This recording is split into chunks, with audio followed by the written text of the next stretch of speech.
Working Cows Podcast, episode 318. This episode is brought to you by Understanding Ag. Welcome to the podcast that gives producers a platform to discuss and share paradigm-challenging practices. Practices that have increased the effectiveness of their operation and the joy that their families have received from this lifestyle.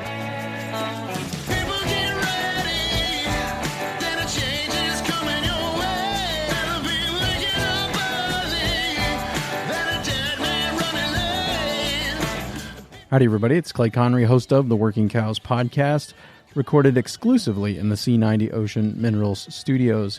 Today, I'm very excited to bring you another bonus episode with Understanding Ag, and my guest today is Monte Bottens. And Monte is the host of the Ag Emerge podcast, as well as a business owner with the Ag Emerge business and some other enterprises that they have there as well. And Monte has a unique perspective that I wanted to capture today, coming from in Illinois and that in the I-States area that is very much kind of ground zero for some of the tillage and some of those things, but then also some of the early adopters in no-till and soil health principles and some of those things. And just wanted to talk to him about that journey today and what he has experienced as a result of just a unique set of experiences that he has, what he's been able to learn, and some of the things that they're trying and hoping to do in the future. So, Monte, thanks for joining me today on the Working Cows Podcast. Good to be here, Clay. Thanks for the invite. Yeah, I really appreciate the opportunity to connect with a fellow ag podcaster. So if you want to talk a little bit about that side of what you do, would love to hear some of what you've got going on. Well, the fun part about being a, quote, podcaster is I don't do it like everything like you do. See, I've got a great team that lines up everybody, that produces the show and posts it everywhere. So I'm affectionately called the show pony.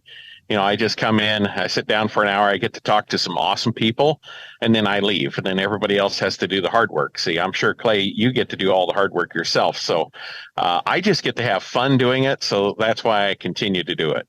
Yeah, so far I remain a glutton for punishment. There have been some days when I've gotten real close to outsourcing all of that, but so far it's still just me. Well, you're just good enough to be able to do it. If they asked me to do it, it would be pretty ugly. Well, I think that you are too hard on yourself. You should start referring to yourself as the talent. Oh, they brought in the talent. Exactly. He can leave. Well, I've been able to capture or catch a couple of the episodes of your podcast and really appreciate the opportunities that I've had to hear some parts of the journey that you've been on towards more regenerative mindset, I think is part of it, a way of thinking. And so I'd love to hear that story. But first, I think we need to start with the context. Where in the world are you, and where have you been embarking on this journey from in geographic terms? All right. Well, our farm is located in Henry County, Illinois, which is northwest Illinois, where Interstate 80 and Interstate 74 go through. We're about 30 miles away from Moline, the headquarters of John Deere. And so this area is our farm grounds, primarily highly erodible land, typified by rolling hills. They're gently rolling. Anytime that you go through a field, you can, on a half-mile pass, find yourself leaning 10 degrees to the right, 10 degrees to the left, 10 degrees down, 10 degrees up. So, I mean, it's very, undulating terrain. So early on, my dad was interested in no-till, and about 1996 to 98, somewhere in there, I have to look through my notes, I forget, but we adopted no-till. Just because mainly the highly erodible land, we didn't like the erosion. And also my dad was full-time in a Case IH equipment dealership. And I was also going to college and working at the dealership too. So, fall and spring, busiest times at work were also the busiest times at the farm. So it was a way to save some time. Then at the same time, we went to planter applied nutrition and planter applied on-seed fertility. And that combination was just, dumb luck or a God incident, so whatever you want to call it. And we didn't see a yield drag going from no-till. So we sold the anhydrous toolbar that we own, so we weren't tempted to do that again in the future, and continued on our journey there of no-tilling with crop nutrition all together as a package. I later on, after the business here locally in Illinois was sold to another Case IH dealership, putting a whole bunch of stores together, I went to work at a Case IH dealership friend in California and was amazed by California agriculture. So tremendous amounts of tillage. And I'm sitting there thinking, wow, what if we could do out here what we were doing in Illinois? And after that business sold and was consolidated with more, I'd been through that twice and said, I think I can take a hint that maybe this isn't my lifelong dream, isn't necessarily what I should be aspiring to, of being a Case IH dealer. So I began a crop consulting business. Started back home working with some local farmers here, but I just couldn't get California out of my mind. So after 2 years of being back home, I returned to California and started it out there, helping farmers adopt, mainly started with cotton tomato farmers adopting permanent bed techniques, also with cover crops and the plant nutrition shift. And then later the next year, it evolved into dairy forages. So rather than having 11 to 27 tillage passes between crops, we were able to get them down to one ahead of the corn, and then later could get them down to maybe one ahead of the wheat or no-till wheat, and add a third crop in there as forage, because you can't grow a cover crop on a dairy and not chop it. It's just it's against their DNA. To see anything out there green and growing, it has to become cow feed. So anyway, but we got diversity in the rotation instead of just corn, wheat, corn, wheat, corn, wheat. So that evolved into kind of attracting a lot of good people, and discovered a lot of good formulators and technical support staff. And we developed our own product line of biologicals, micronutrient packages, water treatments, irrigation enhancement things. And we started getting calls from around the country. So we branched out and began serving ag retailers in Kansas, Michigan, Montana, Colorado, and which began Ag Solutions Network. And that allowed me then an opportunity to move back home as parents needed help, grandkids getting older. So we moved back to the farm area, had headquartered in Moline with ASN, and still continue to grow and serve clients basically from Indiana to California. And it's been a great experience there, but also as we've built the teams to where now I'm primarily farming. So it's a lot of fun to be back in the seat, going back and forth and doing those things. But, where your listeners are going to be most interested is somewhere along the way in 2016, I bumped into this crazy guy out of Bismarck, North Dakota. And he was talking about just how much he changed his soil over time by, going to no-till and going to cover crops, going to diverse cover crops. But then there was this huge leak when he integrated livestock. So in Henry County, Illinois, we were one time known as the hog capital of the world. And when I was a kid, there was hogs everywhere. I mean, literally everywhere. There was maybe some Cargill units, which were basically, a concrete slab with some wood shelters on the back of them. But there really wasn't confinement operations. So that might say I'm a little old. But, pigs were out in the field. And that's what I was used to. You had corn, soybeans, oats with alfalfa and pigs. That was the rotation. And but then I spent later on in high school and stuff, we were going to be corn farmers. And we tore down every barn, took out every fence, every well, all water lines, because, we have to farm everything, corn and soy. And then in 2016, met Gabe Brown, and he was talking about what he'd done on his farm there, and then how he'd taken that opportunity into a marketing business, offering more chances for his family and other people in the community to be employed and get all the value back that he was creating. And I found that rather interesting. So then 3 weeks later, I heard him again at the No Till on the Plains conference.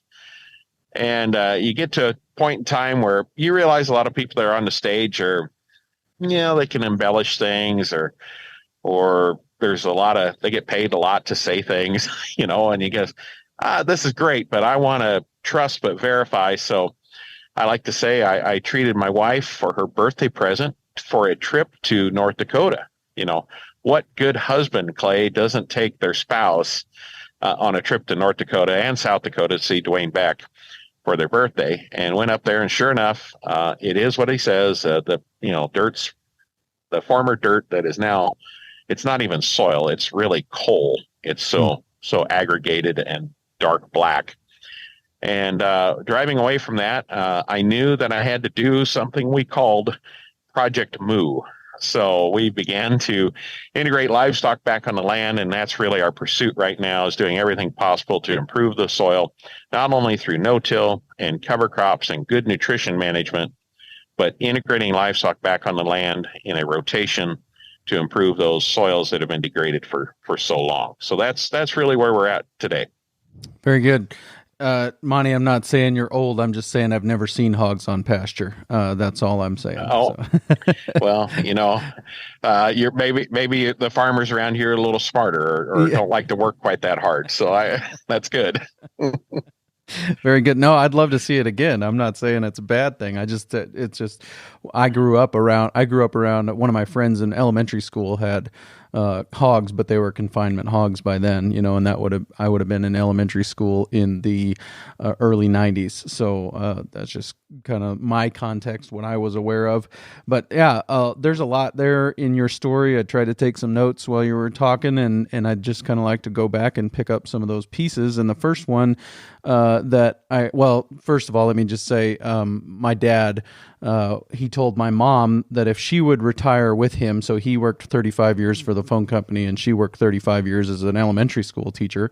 And my dad said, if you will retire, I will travel with you. And one day he called me and he said, Clay, I'm on the way to Union Center, South Dakota. I'm keeping my promise to your mom to travel with her, which Union Center is between Pierre and Sturgis. It's about the only wide spot in the road between Pierre and Sturgis, South Dakota. So on Highway 34, it's the only gas station within 35 miles of that spot. So, and if you get there before 5, you can even go inside and talk to somebody when you fill your tank. But anyways, so my dad's with you. Good husbands take their wives on trips, and so. But back to what you had to say there. One of the things that I heard you talk about is being in the neighborhood of Moline, Illinois, and that to me sounds like you were probably ground zero for tillage, the ground zero for the tillage in that neighborhood, and just share with me some of your perspective on that. Some of the first places probably tilled in the country were right around there. So share with me some of your perspective on the effects of tillage and some of those things as it pertains to some of the most productive cropland in our country, probably some of the most productive cropland in the world right there in that part of Illinois. And so, just love to hear your perspective on that. Well, like you were saying, we are at the epicenter because John Deere invented the self-scouring plow up in Grand Detour, Illinois, and then later he moved downstream to Moline because the great transportation, coal resources, and labor resources there in the Quad Cities. So yes, the prairie was broken and made farmers at that time, we thought, more successful, being able to do more with less and break these rich prairie soils open into agricultural lands. And, at the time when you got such an abundant resource, you don't realize the unintended consequences, right, Clay? I mean, it's a kind of a repeating story, whether you're here or you're in the short grass prairie and then the Dust Bowl comes, or, if you're in California and you got all the irrigation water you want, and then all of a sudden you salinate. I mean, this story of man's hubris and conquer all and design the world in man's idea versus God's design, eventually those unintended consequences come through to get us, don't they? Absolutely. Yeah. And it keeps coming up in these Understanding Ag episodes I've been doing of humility, the need for humility, and I think humility along with patience, because there's a lot of these things that we want to be able to fix right now and fix really fast. And there are tools available to accomplish that. But the unintended consequences of fixing it really fast sometimes come back to really bite us in the rear end. An example of that, I think, is we've gone away from seed treatments now for 3, 4, 5 years. I can't remember exactly, but we just purchased a piece of property adjacent to my dad's home farm. And, when the property comes up for sale, it's adjacent to the home farm, you have to buy it. So literally we named the field Had To. Okay. So, anyway, on this field, I get the Crop Scout reports back, and it consistently has higher insect counts, pest counts, as far as corn rootworm beetle and all these things going on. Yet these other fields where we've been off of these seed treatments for a period of time, it's much lower. And the fields are adjacent to each other, planted in the same hybrid, same day, same time. So I just think it's funny to see that letting the ecosystem return and self-balance, we have predators out there that are taking care of problems for us. So, maybe we were unintentionally creating a need to have an insecticide to take care of a unintentional need. Yeah, my wife wrote a great blog post one time called Bug Wars, and it was complaining about the fact that mosquitoes were absolutely ridiculous this year. We're not used to having this much standing water around in western South Dakota. We've been wet for a long time and stayed wet, and we're not complaining. It's just one of the unintended, or one of the things that comes along with that is more bugs. And basically the question at the end of that was, is it possible to order a semi-load of dragonflies? You can, but I think they're $36 a dozen, so it'd get kind of expensive to have a whole semi-load of them shipped in. But dragonflies eat mosquitoes, but if you do other things, you kill off the dragonflies and the mosquito problem gets worse. So, and it's not necessarily a problem because mosquitoes lay eggs that purify water. So, there's all these things. It's like if we had a balanced ecosystem, it wouldn't be as much of a problem. But you make a great segue. Go ahead. It is interesting, Clay, that you brought up the dragonfly thing there, because that's an observation a lot of people make when they come to the ranch, we call it, which is our perennial pasture ground. And the dragonflies are just abundant. And we have standing water. We have, some pools and creeks. I have a pond. We have no mosquitoes. And now we did it first, but just managing cattle correctly across that land and letting the diversity return and not touching it, just let nature do its thing. It self-balances and takes care of it. So now, Clay, you just have to order your rain the same for several years in a row to create that habitat, and then you will naturally get those those dragonflies back. But don't turn around and try and sell them for $12 a dozen or whatever that price was you were talking about. Yeah. So you make a great segue as far as the seed treatments, going away from the seed treatments. I've got this great coffee cup. At least I think it's a great coffee cup. It says fertility drives the bus. And I had somebody tell me one time, you shouldn't use the word fertility because that's the word that all of the chemical salespeople use, is fertility, that we're adding fertility. And I'm like, well, I don't really want to let them dictate what words I can and can't say.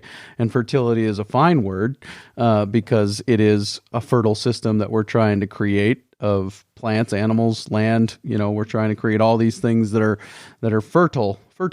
But you mentioned going away from the seed treatments, and earlier on when you mentioned seed treatments, you were talking about fertility being part of that strategy of having the fertility on the seed treatment. So what was the purpose of going away from the seed treatments, and what's been the results of that? As far as going away from the seed treatments or really any other changes we do that would be different than what a good friend of mine told me, he says, don't call it conventional agriculture. He says, there's nothing conventional about what we're doing today. It's unlike any other time period in history. So I'm like, okay, I won't call it conventional agriculture. We'll say, instead of today's modern mainstream agriculture, we do that because me as a farmer, just like the farmers listening to this podcast, if you learn of something that you're doing that is detrimental to the environment, to someone else, to your farm, so whether it's detrimental to yourself or to others, and you just don't like that, and you try to find something else, a replacement, something you can do different than that. So I learned from Dr. Jonathan Lundgren, several years ago about the seed treatments and what they were doing. And it bugged me. And eventually over time said, hey, we can figure out a way to do this. And then became the hunt for a seed corn company, a soybean seed company that would actually sell those seeds without seed treatments. So that was a hard enough hunt in itself. And then we've put it into place. It's not without hiccups. We've had a couple of hiccups here and there, but then again, I can see gradually over time with patience how that insect diversity is changing, and it's benefiting me. Where I may have I got a problem this year on 17 acres where I have half a stand, but I haven't had that problem for the 3 years that we've been doing this, and I can see the benefits in other areas. I see more wildlife returning. Last year, I saw sharp-tailed grouse for the first time in my life here. We had, not just in one field, we had 3 pairs in 3 different fields spread out by 20 miles apart.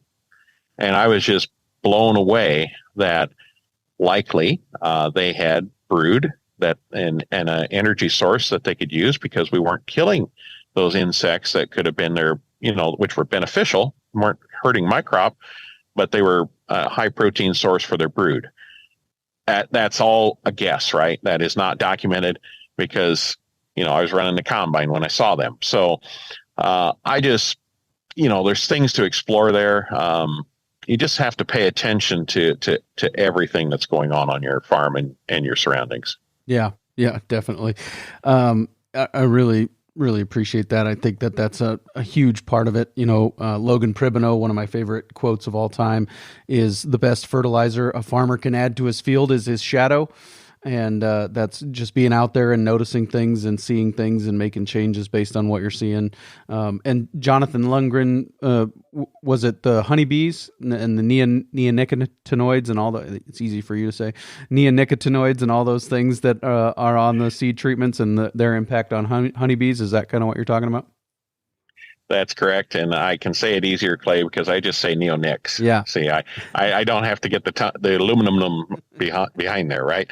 So yes, it was his early on research, and plus just learning that there's enough insect load on the seed corn that we're planting on a per acre basis to kill 1.5 million bees, and then learning that it has a 5-year half-life in the soil, and he was seeing bees die 4 years later by eating the nectar out of sunflowers that were untreated, but had taken up the neonic from 4 years prior into their flower and killed the bees.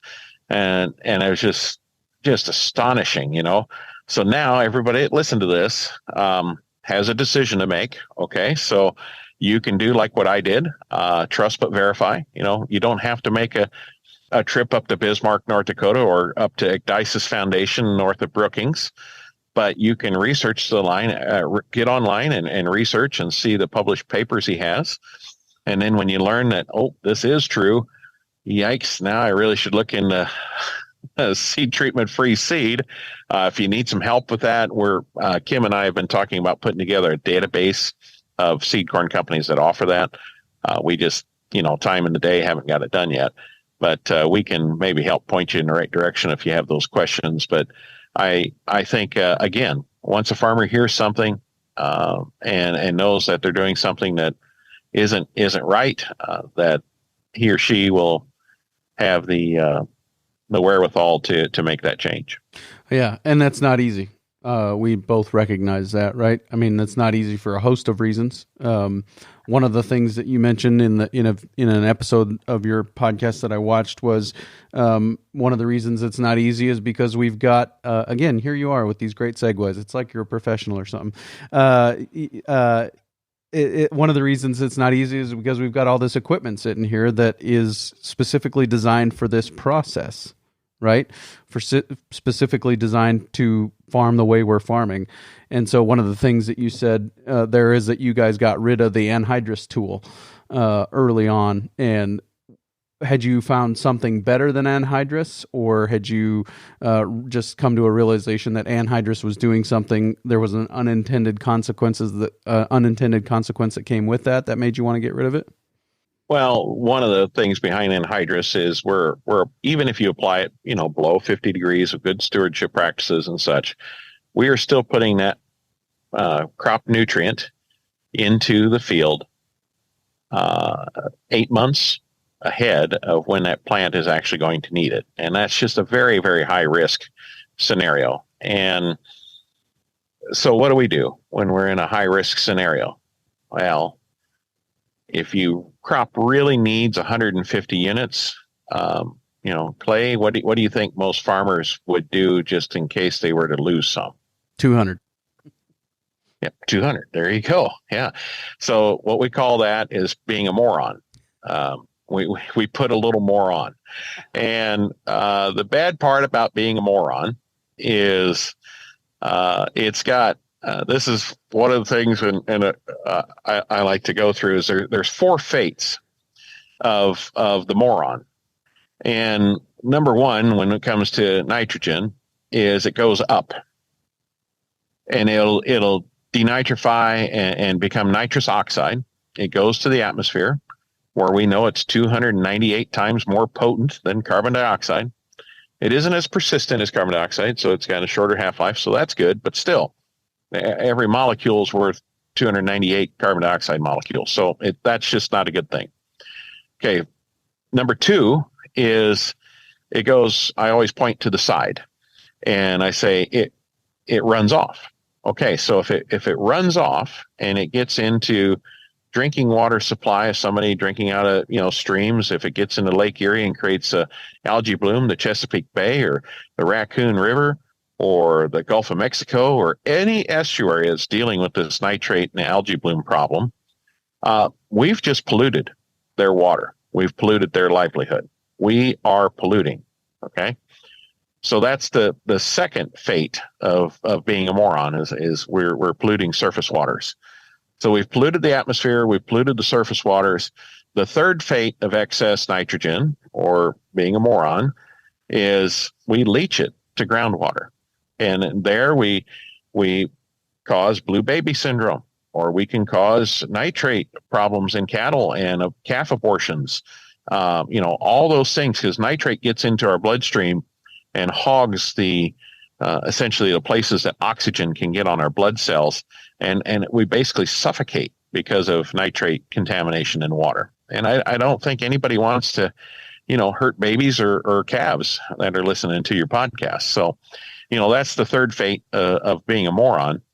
And then the fourth fate is excess nitrogen will seek out carbon in the soil to balance with. And you essentially burn that precious carbon out of your soil that we're all working so hard to increase in our soils to make them healthier, hold more water, infiltrate more water, and all the things that a healthy soil is all about revolves around carbon. So I don't know any of those 4 fates of nitrogen, of being a nitrogen moron that is good. So we try to do our best on that, and I'm sure I still am not perfect at meeting it. But I think if I can put it on with my planter, and then later in the growing season, I know that I don't have to put more on to make that happen. I can be more efficient with what I am. So I think that's a key component of that. And really, if you convert to no-till, or if you convert to spring applied nitrogen, it's that burn the ships mentality. Put the plow, put the disc, put the chisel, whatever, put the applicator of any kind on the auction, get rid of it, burn the ships. And in that way, we don't have to contend with making bad decisions again in the future. Sure. Yeah, I appreciate that. One of the things that you said there a while back was that you've got half a stand in one of your fields of these seeds that were planted without treatment on them. So what are you going to do with that? Well, we discovered it when it was too late to replant, and it's kind of spotty in an area to do it. So we're just going to harvest and have a little less yield there. It won't be half the yield, but it won't be a full yield by any means. But I'm going to change my management for the future, because what caused that was we were grazing cattle ahead of planting, and it created it was the last paddock that I didn't graze before we loaded them and moved out of the field. So it was a more robust, greener area of cover crops that invited all of the white grub, whatever makes a white grub, okay, flying into the field. There's multiple species, right? So to land in that area and made a concentration. So should have scouted sooner, but also shouldn't create that problem in the previous crop. Sure. Yep. So one of the things that we've talked a little bit about is the fact that there's a lot of reasons that people don't make these changes. One of them is infrastructure and equipment. Another one is community. You know, you don't want to be the crazy guy next door. I think of Zach Smith doing his stock cropper stuff right up against the highway all the time, just to make sure that people are looking. And and everybody else who's doing wild things and making the neighbors scratch their heads and ask questions. And that's not a easy place for everybody to be.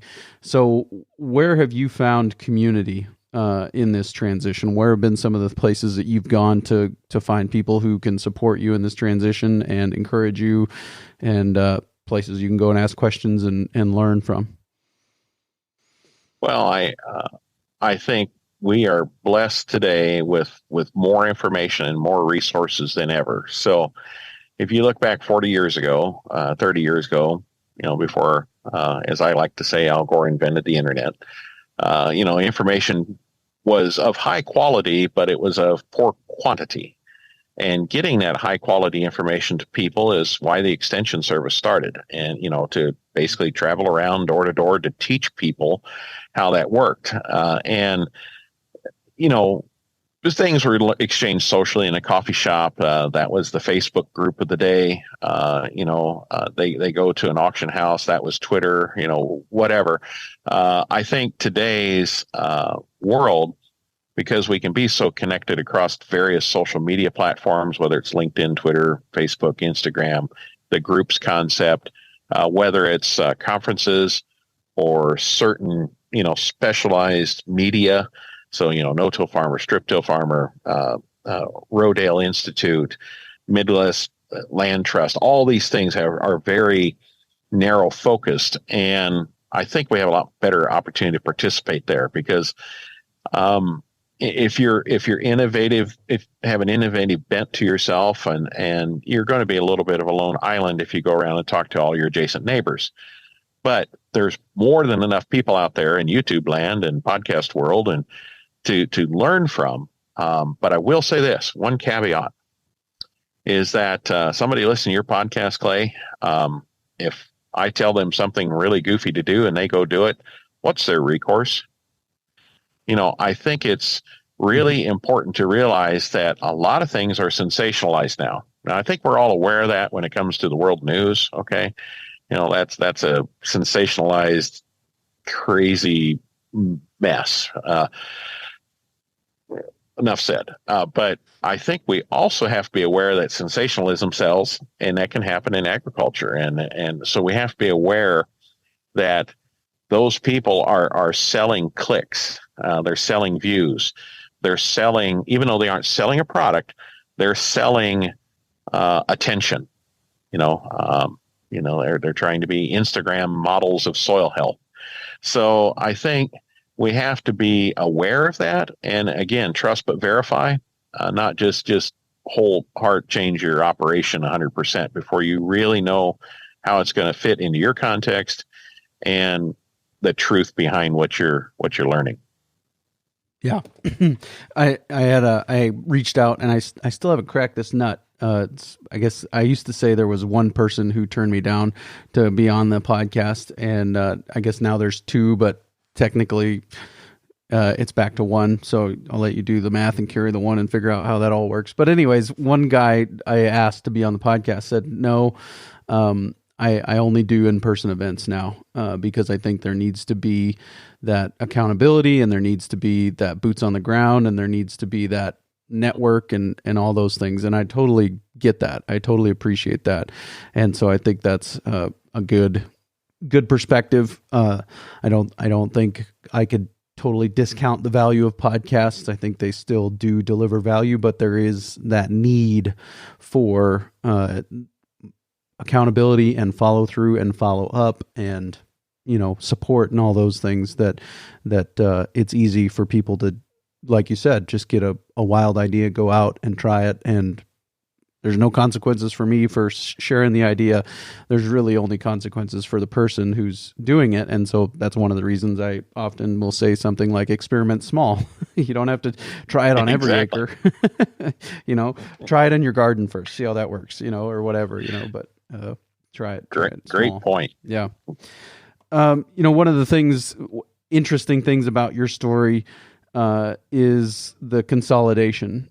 Twice you were part of businesses that ended up being consolidated and becoming part of a larger group.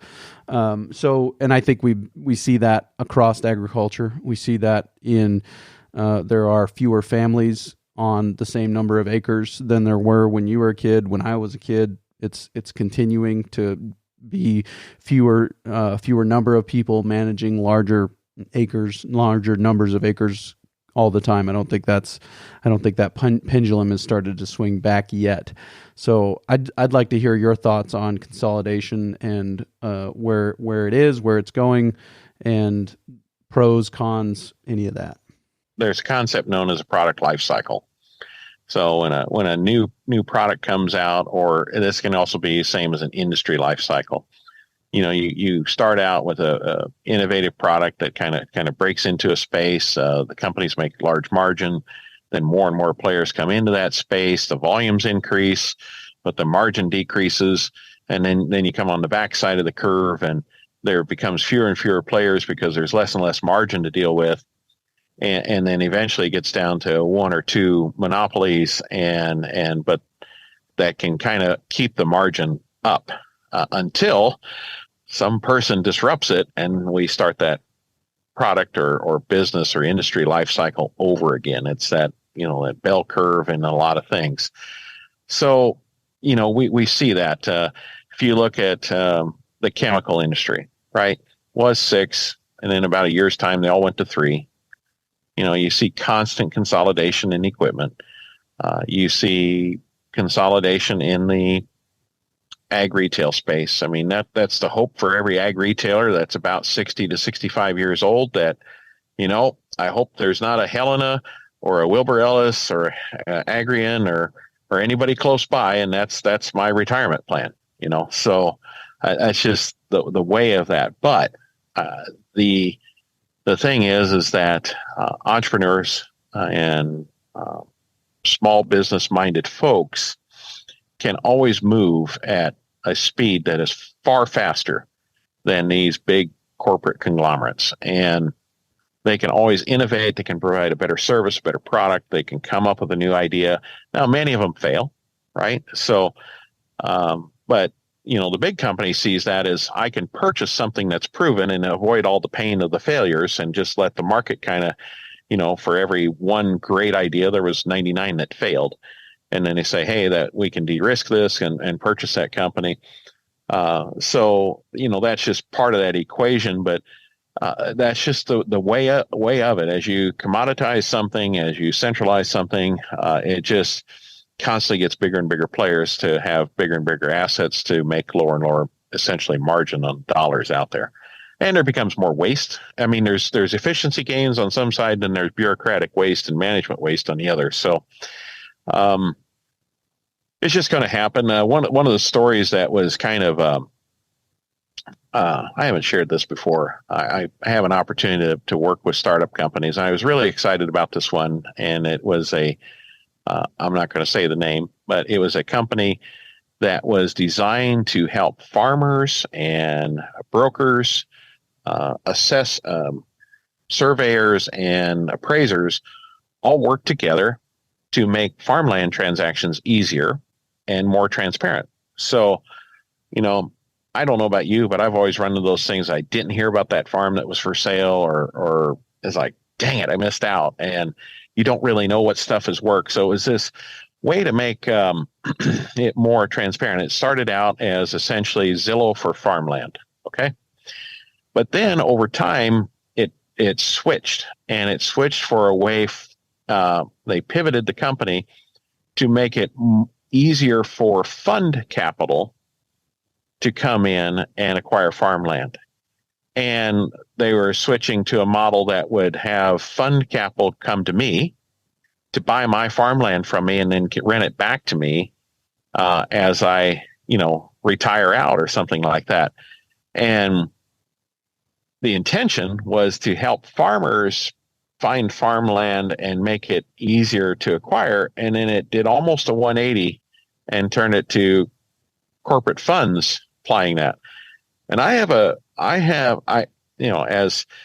entrepreneurially minded, as libertarian minded as I am, I have a tremendous problem with outside money owning farmland because the stewardship disconnect. And it just winds up making bigger and bigger farmers that are just who can pay the most cash rent and have the shiniest equipment, get bigger and bigger to make the same money as they were making before. And I just think it's nonsense. But the reason it's happening is there's two farmers willing to bid it up. So, we're doing it to ourselves. And, the outside capital coming in, you can't stop it. But it's unfortunate that we don't value land and the stewardship of it in the same in that purchase. They're two separate things. Yeah. No, I think that's I don't know. I'm probably an idealist, but I hope that's the future, right? That the stewardship of the operator becomes a selling point. Not just the number of dollars, not just the commas in the final check, but the fact that this land is going to be cared for well becomes part of the selling point in the future sales of lands. Another thing, kind of tacking on to what you said there, I've heard it said that in the old paradigm, the big ate the small. And I think we're still in that old paradigm to some extent, but also technology being what it is and some of the things that are out there now being what they are. I think that we're kind of starting to see the beginning of a new paradigm where the fast can eat the slow. And so where the entrepreneur can have the ability to react to market signals faster than the large corporation, and he can meet that market need, maybe not on the same scale, but in his local context, and still have a great living for his family, and maybe someday expand his share of the market over time. But I think that there's opportunities there if people are willing to look at them and think outside the box. So kind of along those lines, similar, one of the things that I heard you mention there as part of your story was when you were a kid, I think you said it was wheat, corn was the rotation. And now it's corn and soybeans. So is that an effect of subsidies and crop insurance, or how has that change been facilitated? And then how do you think about all those things and about how crop insurance affects and makes decisions and planting decisions for people? You bet. What I was referring to there on the wheat corn is in the dairy silage regime out there, where typically a summer corn and a winter wheat constant with no variation in it. But here in the past we didn't even grow soybeans, right? And in the cropland areas, we would there was oats, there was hay, there was multiple diversity out there. And when I approached how can I make my farming practices more regenerative, and I heard Gabe speak and got tuned into your podcast and several other podcasts and YouTube channels all around livestock. I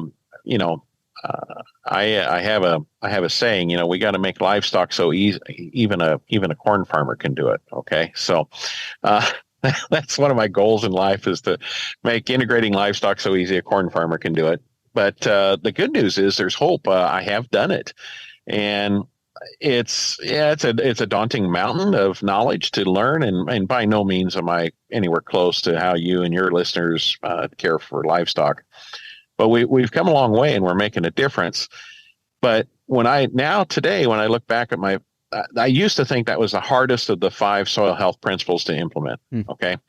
And the context thing, I go back and forth, Gabe. That is the commandment. Okay. That's not a principle. That is the commandment of context. Okay. So that is, that was at the top of the tablets when Moses came down from the mountain, was the commandment of context. They're gone, right? They've broken. I think they just didn't write it down in the Old Testament. But anyway, so the 5 soil health principles, as originally penned by Jay Fuhrer, number 5 was integrating livestock, and I thought that'd be the hardest. But today, I really think the hardest thing is diversity, and that comes from the fact of the markets for anything other than corn and soybeans is really tough to find. But my dad said something once that stuck in my head, and he says, you know what? When I was a kid, whatever you sold off the farm walked off the farm. That's an interesting thing, So today we're hauling all this grain off the farm. In the past, pre-World War II, it would have been walked off the farm. And so I think that lack of diversity, we need to think of not just who we're going to sell to. Well, why do we have to expect somebody to buy what we raise? What products can we make out of that? And maybe it is beef, maybe it is, lamb, chicken, pork, whatever, that we need to be looking at making, or value added, or sunflowers, buckwheat, millet, extrude it, whatever we need to do. Because us growing something, hope and expecting someone else to buy it is like Steve Jobs inventing the iPhone and never placing one ad, never giving one keynote speech, never talking anything, and just say, "Oh, here's an iPhone. You should buy it." How exciting would that be, right? Right. But he marketed in a way that people still, I think even today, and he's been gone for 10 years, camp outside of an Apple store waiting for the new one to come out. I mean, really? Look at what professional marketers do with the highest value cap company in the world, and then look at what us farmers do. I would like to act like the highest market capitalized company in the world, more so than, I'm a poor farmer hanging out at the coffee shop. So I think we need to be much more intentional about how we market, which then will allow us to implement the principle of diversity. Yeah. Long answer. I apologize, but again, short version for everybody. Cliff notes. TLDR. Livestock integration. I thought it was going to be hard. It's not. Diversity is really bad. I've got to figure out how to make diversity work. That's my focus for 2024. That's cool. Yeah, and that's one of the things I appreciated about that episode that I was listening to is you just kind of rapid fire threw out some things like, well, let's go to ancient grains and sell them off the farm, or some of those things. Sell them locally to people who want to make their own bread or whatever, just ideas like that. And really, what it comes down to is we have to start acting like business owners. That's really the end of it. Like, why did Apple spend as much money as they did, or why does Apple spend as much money as they do marketing the iPhone every year? Because they're a business and they're acting like business owners. Why don't we market our products? Why don't we spend more time thinking about what do the people who could come here and walk my products off my farm in a 5-gallon bucket or a 50-pound sack? What do they want to buy? Why don't we spend time thinking about that? Because we're not acting like business owners. We're just acting like farmers, and we're just acting like ranchers, and we're not thinking about it from a business perspective. Now, I'm on a rant here. Don't hold Monte responsible for what I'm saying, but that's, I think that's kind of part of it. We need to start acting like business owners again and think about actually serving a market with a product rather than just selling something because we've got some dirt to prop up a root system. Yeah, and Clay, don't hold me responsible for what I'm saying either. But let's think about this. Go into a grocery store, and there's Mom, I'm not trying to be sexist, but we understand at Grateful Grays, our direct marketing business, 85 to 95% of our customers are female, and they're making the food purchasing decisions. And we talk to that person. And what is the approach today? We have Farm Bureau, corn growers, all the chem companies saying how great GMO is, how safe it is, and all that stuff. If you ask her, do you want GMO? What do you think she'll say? Nope. So here we go. We're growing the crop. We're making a product that people don't want. And if we go in there and ask her, well, would you like us to food that was grown without neonics, or would you like neonics? Now, no matter how safe we might say neonics are, how little pollution we've documented in the environment, yada, yada, she's going to say no. So they have a perception of what they want, and they're willing to pay more for it. And a really interesting food fact just recently, I forget what conference it was at, but it was said that customers today, and this will get less over time, but customers today are willing to pay 22% more for a product that can verify a 10% improvement in greenhouse gas emissions in its life cycle. That's huge. So all these big food companies are just racing to it.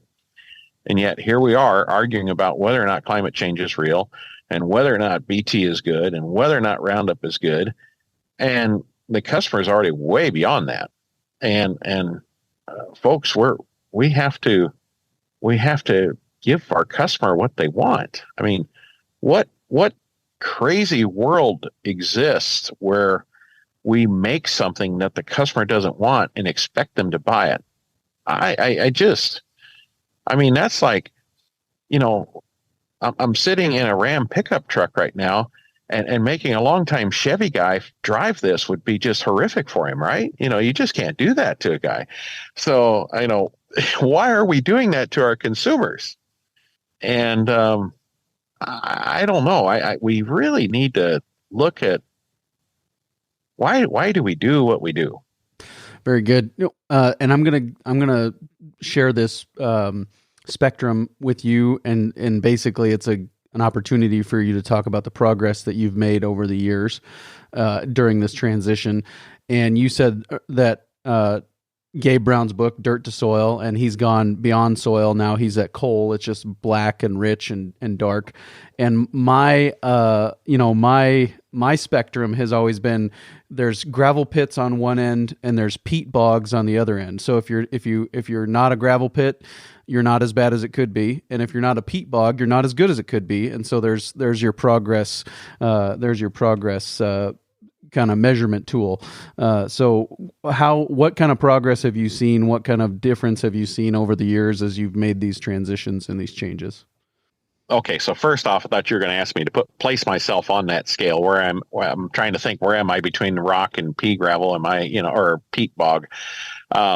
So I was trying to come up with the answer to that, but that you twisted there on the end. But I will say this: regenerative farming is not a checklist and is not a destination. I think what gets people so wigged out about you got to define regenerative is that this is like, of course, I'm drawing a blank right now, a business practice of continuous improvement. It originated in Japan. I can't remember the guy's name. Anyway, it'll come to me when we're done recording. But but this regenerative farming is a process of continuous improvement, and not just incremental improvement. This is continuous, substantial improvement in all areas of soil health principles, in yourself as a farmer, and your ecosystem, and all those kind of things. So we've come a long way. And then Gabe was here for the Soil Health Academy, and he's letting me have it. So we still got a long way to go in certain areas. Is it Kaizen? Kaizen? Kaizen? No? Okay. That doesn't sound familiar, but I'll think of it. It's it was an American professor, and none of the American companies would adopt it. And then he went to Japan, they adopted it, and that's why Japan started making stuff that was so amazing. And then America had to play catch up. So I'll think of it here eventually. All right. Yeah. Well, that's all I could come up with on Google. So I didn't have any brain cells that were firing there. So I was just Googling. Okay. So as we point towards wrapping up, where are you now? What's the state of the farm now? I see Grateful Grays, you're marketing beef, chicken, and pork. Is that right? Yes, and eggs. We try to market eggs, but we can't lay them fast enough. The customers want them too fast. So, where are you now? And basically, what I'm trying to do is set the stage for where will you be then, or where are you going? What's next? What's in the future? So, where are you now? And we've kind of talked about where you've come from, but where are you now? What's going on right now? Well, it's we have the direct marketing business. We have 2,500 customer accounts. Of those, people order once a year is half, and people order twice a year is half that. And that's kind of how the math works on that. We got a regular recurring business there. It's small, it's a $500,000 a year business. Hope to double that. I really want to pour the coals to that, to double that, this coming year. We'll see what happens from there. It's a startup, so don't really know what the possibilities are, but I'd sure like to see that kind of double for a few years. And then, so I'd like to get to a more diverse mix. And if I could sell more that way, I think that's great. I'd like to turn our perennial pastures into more than just a perennial pasture. I think permaculture just is a huge opportunity. I recently got permission to work on some wine grapes. It's one of my pastimes is wine, at least the drinking. I know how to grow them from experience in California, and that'd be kind of fun. And also looking at apple, pear, peach trees for cider purposes, so we can still do some mechanically harvesting, and also nut trees. And so I'm thinking 3-dimensional, hazelnut, pecan, walnut, along with these palm fruit trees in a pasture context, so we can mechanically harvest and graze and do multi-story 3-dimensional type of things. So, lots of diversity. And then if we can make that work, and we can really rock and roll this beef and protein business, is converting more of our row crop land to perennial pastures, or at least a perennial pasture type rotation, where it's a 4 to 6 perennial grass rotation in there, whatever kind of the economics work out to be. So that, that's it. But really my North Star of where I'm heading at on the farm is I want a third of my revenue to be from what I'm doing today, growing commodities and selling them, and all the iron and expensive stuff to make a little money. And then a third of our revenue stream to come from the value add of those things. So that'd come from the diversity of the crops, milling, bagging, seed, whatever that we, non-GMO, identity preserved, seed production, all those kind of things that can be a value add to that crop. And the third thing I think we have a huge potential for is ecosystem services. So I'd like a third of our revenue to come from that. So nitrogen reduction, greenhouse gas sequestration, bird habitat, and both Pheasants Forever, Ducks Unlimited, working with Audubon Society and other, water functions, those kind of things, to that way in the future, our value per acre, by stacking the enterprises, we can triple our gross profit on a per acre basis. I really think the resources out there to do that. So that's kind of the target we're aiming for in that regard. Yeah, very good. That's good. Are there starting to become more and more private players that will pay for ecosystem services, as you are aware of it? They're coming out of the woodwork. Yep. The carbon is one issue. Problem with carbon is we just are saying, oh, if you do this new practice, that equals this. No one has any idea if it equals that. And it's the additionality thing is a problem. So if a guy like me is actually encouraged to go out and plow and then go back to no-till, and hey, you magically did a wonderful thing. So that's part of it. And but I think it's terribly hard to measure. there's no good way to measure it, but water quality is easy to measure. Bird count, insect count, all these things we can measure. Carbon is such a fluid cycling system that it's very difficult to quantify. Well, they did a brave thing. They left us unattended without an outline. And so, I wanted to ask you as we kind of wrap up here, if there was anything that I missed or anything I should have asked or anything that you wanted to say as some final thoughts. Well, Clay, I'll turn it around to you a little bit. I mean, you've done your podcast for a long period of time, interviewed many more people than I have. Where do you see future of regenerative ag going? Not for just ranching and farming, but just all together. Paint your picture of where you'd like to be with your enterprises and its contribution to regenerative agriculture. I'd like to use it as a I don't know, research place, kind of a place to experiment small, a place where I have other sources of income. So I'm free to experiment and have some failures and have some things that don't work out. And, that's local, in my context. That's kind of where I'd like to go.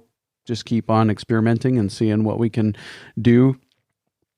We've got a long ways to go as far as the things that we could do, and just figuring out how to make them work out practically, things that I know other people make work.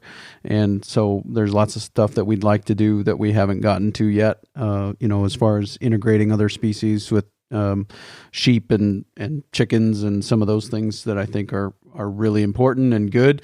We'd like to do that at a bigger scale and more in a pasture context for sure. I think big picture, I still think, and I say this a lot, but I don't think I've ever had anybody reach out to me say, that's not, you're barking up the wrong tree there. But I really do think that there's an opportunity for the enterprising young person to go out and knock on the row crop farmer's door and say, hey, I've got livestock. I'd like to integrate them onto your place. These are the reasons why. This is how I'll take care of it. And this is the benefits to you.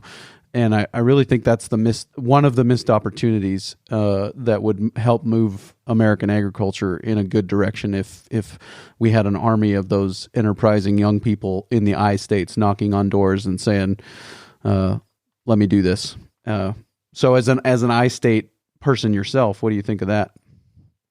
I think that's a great idea. Practical Farmers Iowa did create a thing. They call it Tinder for grazing.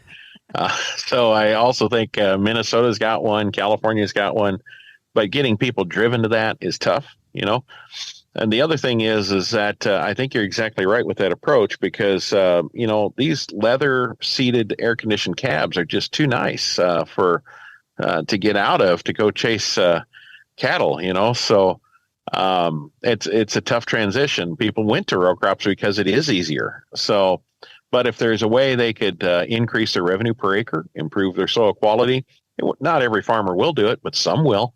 And you just have to bang on enough doors with good information, make good relationships, and make that happen. I like your vision. And that's a great way to get more livestock back on the land.